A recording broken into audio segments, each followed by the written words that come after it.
किताब मुकद्दस में से खरूज के 23वें बाब की तिलावत। तू झूठी बात न फैलाना और नाराज गवाह होने के लिए शरीरों का साथ न देना, बुराई करने के लिए किसी भीड़ की पैरवी न करना और न किसी मुकदमे में इंसाफ का खून कराने के लिए भीड़ का मुंह देखकर कुछ कहना और न मुकदमे में कंगाल की तरफदारी करना। अगर तेरे दुश्मन का बैल या गधा तुझे भटकता हुआ मिले तो तू जरूर उसे उसके पास फेर कर ले आना। अगर तू अपने दुश्मन के गधे को बोझ के नीचे दबा हुआ देखे और उसकी मदद करने को जी भी ना चाहता हो तो भी जरूर उसे मदद देना। तू अपने कंगाल लोगों के मुकदमे में इंसाफ का खून न करना, झूठे मामले से दूर रहना और बेगुनाहों और सादिकों को कत्ल न करना, क्योंकि मैं शरीर को रास्त नहीं ठहराऊंगा। तू रिश्वत ना लेना, क्योंकि रिश्वत बेनाओं को अंधा कर देती है और सादिकों की बातों को पलट देती है। और परदेसी पर जुल्म ना करना, क्योंकि तुम परदेसी के दिल को जानते हो, इसलिए कि तुम खुद भी मुल्क मिस्र में परदेसी थे।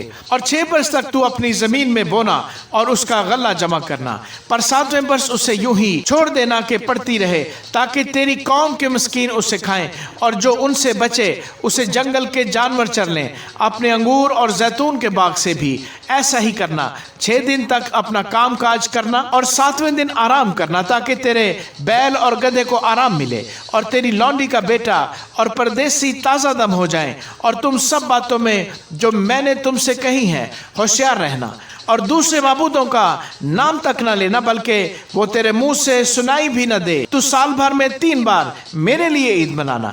ईद फतीर को मनाना, उसमें मेरे हुक्म के मुताबिक अभी महीने के मुकर्रा वक्त पर 7 दिन तक बेखमीरी रोटियां खाना, क्योंकि उसी महीने में तू मिस्र से निकला था और कोई मेरे आगे खाली हाथ न आए। और जब तेरे खेत में जिसे तूने मेहनत से बोया पहला फल आए तो फसल काटने की ईद मनाना। और साल के आखिर में जब तू अपनी मेहनत का फल खेत से जमा करे तो जमा करने की ईद मनाना।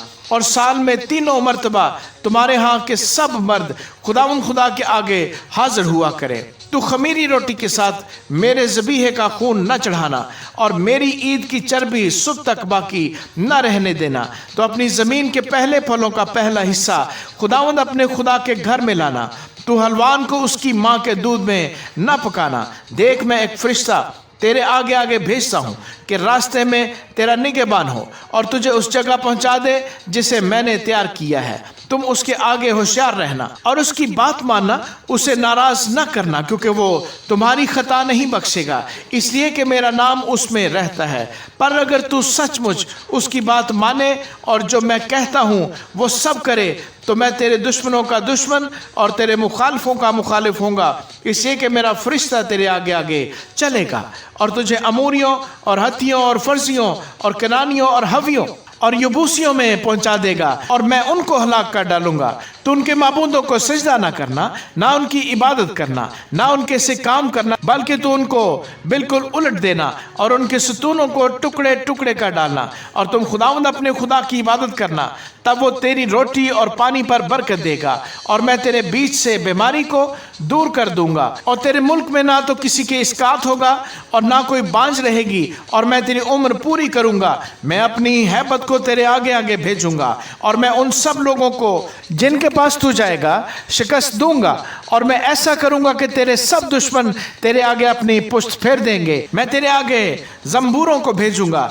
जो हवी और कनानी और हित्ती को तेरे सामने से भगा देंगे। मैं उनको एक ही साल में तेरे आगे से दूर नहीं करूंगा, ताना हो के जमीन वीरान हो जाए और जंगली दरिंदे ज्यादा होकर तुझे सताने लगे, बल्कि मैं थोड़ा थोड़ा करके उनको तेरे सामने से दूर करता रहूंगा जब तक तू शुमार में बढ़कर मुल्क का वारिस ना हो जाए। मैं बहरे कुलजम से लेकर फलस्तियों के समंदर तक और बियाबान से लेकर नहर फरात तक तेरी हदें बांधूंगा, क्योंकि मैं उस मुल्क के बाशिंदों को तुम्हारे हाथ में कर दूंगा और तू उनको अपने आगे से निकाल देगा। तो उनसे या उनके माबूदों से कोई अहद न बांधना, वो तेरे मुल्क में रहने ना पाए, ताना हो कि वो तुझसे मेरे खिलाफ गुनाह कराएं, क्योंकि अगर तू उनके माबूदों की इबादत करे तो ये तेरे लिए जरूर फंदा हो जाएगा।